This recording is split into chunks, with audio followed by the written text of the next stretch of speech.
شروع کرتا ہوں اللہ کے نام سے جو بڑا مہربان اور نہایت رحم کرنے والا ہے۔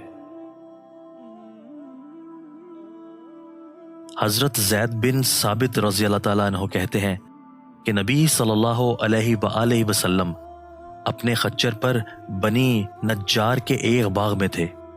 ہم بھی آپ کے ساتھ تھے۔ اچانک خچر بتک گیا، قریب تھا کہ آپ کو گرا دیتا۔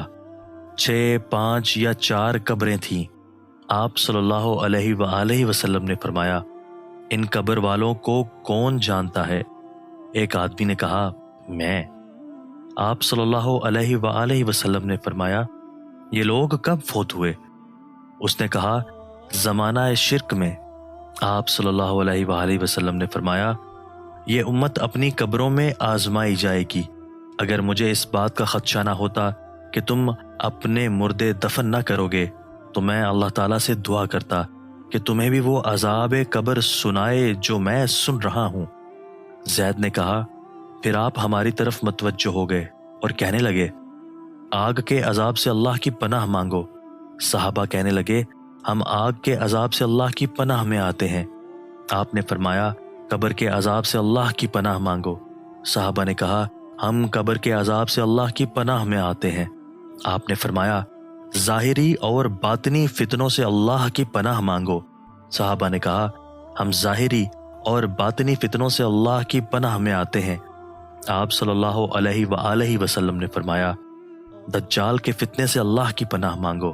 صحابہ نے کہا، ہم دجال کے فتنے سے اللہ کی پناہ میں آتے ہیں۔ حضرت ابو سعید خدری رضی اللہ تعالیٰ عنہ کہتے ہیں کہ میں نبی صلی اللہ علیہ وآلہ وسلم کے پاس آیا۔ آپ بخار میں تپ رہے تھے۔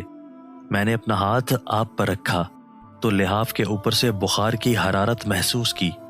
میں نے کہا، اے اللہ کے رسول صلی اللہ علیہ وآلہ وسلم، یہ کتنا شدید ہے؟ آپ صلی اللہ علیہ وآلہ وسلم نے فرمایا، ہمیں تکلیف بھی دگنی دی جاتی ہے اور اجر بھی دگنا دیا جاتا ہے۔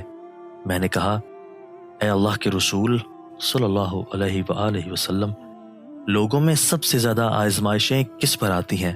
آپ نے فرمایا، انبیاء علیہ السلام پر، پھر نیک لوگوں پر۔ کسی کو محتاجی میں آزمایا جاتا ہے، حتیٰ کہ اس کے پاس صرف وہ چادر بچتی ہے جو اسے ڈھانپتی ہے، اور وہ آزمائش میں اتنا خوش ہوتا ہے جتنا تم میں سے کوئی شخص خوشحالی میں مسرور ہوتا ہے۔